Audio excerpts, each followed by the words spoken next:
And at Raybestos, performance, quality, and reliability are a part of every product.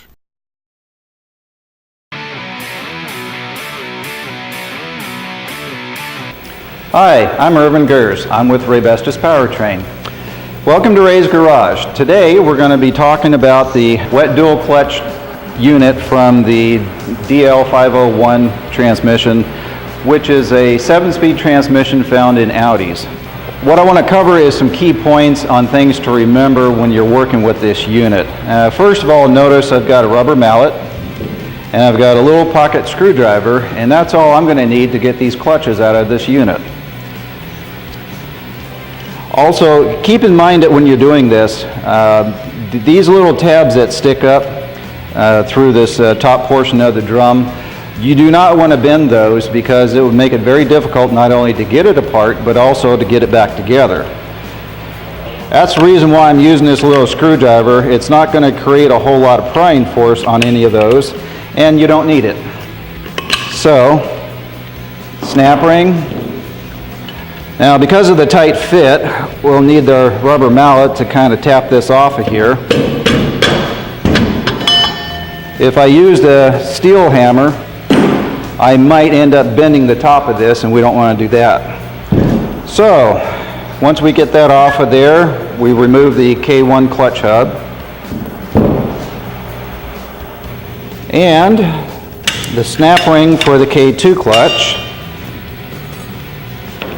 We can then take the clutch hub for the K2 clutch out.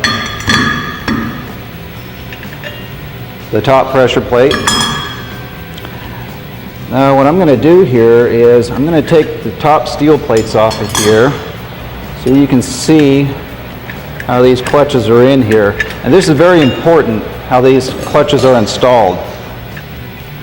Not only are these segmented clutches, which we've all heard of, these are also directional, and we've heard of directional friction plates as well. Notice that from the ID to the OD on the K2 clutch that the groove goes in a counterclockwise direction. On the K1 clutch, they go from ID to OD in a clockwise direction. Now it's very important that we remember this because the K2 clutch acts as an oil pump, and what it does is when it's rotating, it is sending oil out, or it's pumping the oil out of the drum, and it'll pass through holes in the side of the drum, and it will help to lubricate this K1 clutch. And that also helps to cool the reaction plates in the K1 clutch. The K1 clutch also spins in the same direction, so therefore, instead of pumping the fluid, it's actually going to be drawing the fluid back in, and that creates a swirling motion inside these grooves in the directional plate. So that also aids in the cooling of the K1 reaction plates. So I'm also showing you every one of these clutches goes in the same orientation. If you get these mixed up, you could end up with a clutch failure. So just keep that in mind when you're working on this. The K2 clutch goes counterclockwise, and the K1 clutch goes clockwise.